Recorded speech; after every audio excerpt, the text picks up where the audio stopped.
Swan Lake. Publisher, The Asia Foundation. Let's read. Illustrator, T. Naranku. Read by Zulfa Syarifah Sungkar. In a small mountain village, a shepherd girl lived with her mother. Every day, the girl took the family sheep to graze in the field.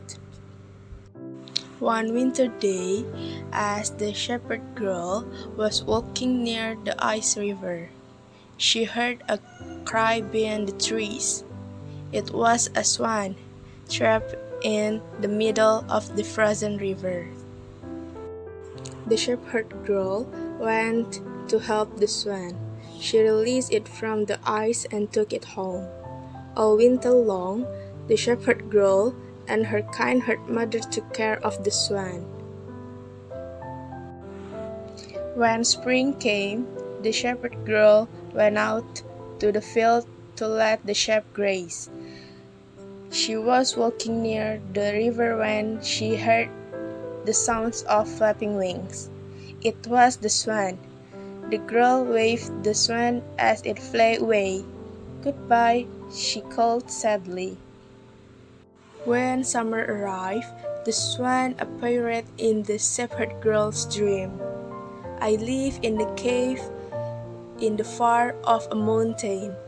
Please come to my home." When the shepherd girl awoke, she told her mother about her dream. "Go to the cave the swan told you about," said her mother. The girl hurried off to find the cave. She found the cave and went inside. A man welcomed her. "I'm the prince of the river," he said, "but I'm fated to live as a swan if ever I leave this cave. It is a home yourself that winter day. Though you are poor, you'll share what you had with me. I will forever be grateful." It was clear that the man was in love with the shepherd girl. Each day, the shepherd girl met the prince outside of the cave, where he became a swan.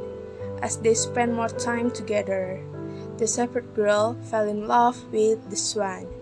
During this time, the villagers started their malicious gossip. "My swan, my prince, can you not be human outside of the cave? The villagers say the love between us is wrong." "Give me more time," the swan answered. One day, the town held a big festival. The swan gave the shepherd girl a beautiful dress, which she wore to the festival. All the villagers noticed how beautiful the shepherd girl looked. Soon after, a handsome young man arrived. "Shepherd girl," the young man said, "will you marry me?" The girl, who was in love with the swan, said no. After the festival, the shepherd girl hurried back to the cave to see the prince. When she saw him, she said, "You may be a swan when you leave the cave, but I'm happiest with you. It was I who asked for your hand in marriage at the festival." The prince said, "I need to know your true feelings." Then the prince called out to his father, the king of the river. The king gave the prince and the shepherd girl his blessing. Soon, there was a big festival, this time for the wedding of the prince and the shepherd girl. Finally, the curse was broken. The shepherd girl had declared her love, and the prince never again changed into a swan.